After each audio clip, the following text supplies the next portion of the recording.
လွန်ခဲ့တဲ့နှစ်အနည်းငယ်ကပေါ့အခုလိုငလင်တန်ကြောင့်တရားတိုင်တွေမပြတ်စည်းခင်စကိုင်းတရားဟောင်းပေါ်မှာကားတွေဆိုင်ကယ်တွေပုံမှန်ဖြတ်တန်းသွားလာလို့ရနေသေးတဲ့အချိန်တုန်းကပါ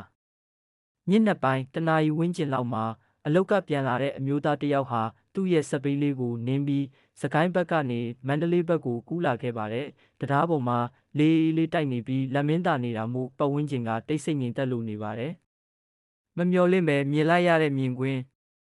တရားရဲ့အလဲလောက်ရောက်တဲ့အခါသူဟာထူးဆန်းတဲ့မြင်ကွင်းတစ်ခုကိုလှမ်းမြင်လိုက်ရပါတယ်တရားရဲ့တန်ပေါင်တွေကြားမှာလူတစုဟာဟိုးရှိခေတ်ကဝတ်စုံတွေဝတ်ထားကြပြီးအလုပ်တစ်ခုခုကိုအားတက်တရောလုပ်နေကြသလိုပါပဲတရားကိုပြုပြင်ထိန်းသိမ်းရေးလုပ်နေကြတာထင်ပါရဲ့သူကအဲ့ဒီလိုပဲရိုးရိုးသားသားတွေးမိပါတယ်ဆက်စုချင်တာနဲ့စပိန်ကိုခက်ဖြည်းဖြည်းနေရင်သူတို့ကိုအနီးကပ်ငေးကြည့်မိတယ်ဒါပေမဲ့သူတို့ဝတ်ထားတဲ့အင်ဂျီတွေကအခုခေတ်လူတွေဝတ်တဲ့ပုံစံမျိုးမဟုတ်ဘူးပြီးတော့သူတို့စီကထွက်နေတဲ့အလင်းရောင်ဟာလည်းဝေဝါးဝါးနဲ့ထူးဆန်းနေပါတယ်ထိတ်လန့်စရာဖိတ်ခေါ်တဲ့သူငေးကြည့်နေတော့မှပဲအဲ့ဒီလူအုပ်ထဲကတယောက်ကသူ့ကိုလှည့်ကြည့်လိုက်ပါတယ်အဲ့ဒီလူရဲ့မျက်နှာကလူသားတယောက်နဲ့မတူပဲအရေပြားတွေတွန့်လိမ့်နေပြီးမျက်လုံးတွေကမှောင်တိကျနေပါတယ်အဲ့ဒီနောက်မှာတော့တရားတစ်စင်းလုံးဟိန်းသွားစေမဲ့အတန်မျိုးနဲ့သူ့ကိုလှမ်းခေါ်လိုက်ပါတော့တယ်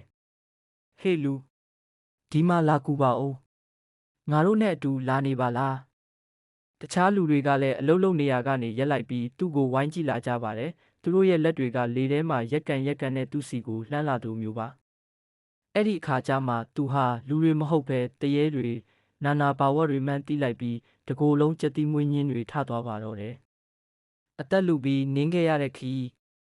သူဟာကြောက်လန့်တကြားနဲ့စပိန်ကိုအားကုန်နှင်းပါတော့တယ်နောက်ကနေခြောက်ချားစရာရေတံတွေနဲ့လာခဲ့ပါမသွားပါနဲ့ဦး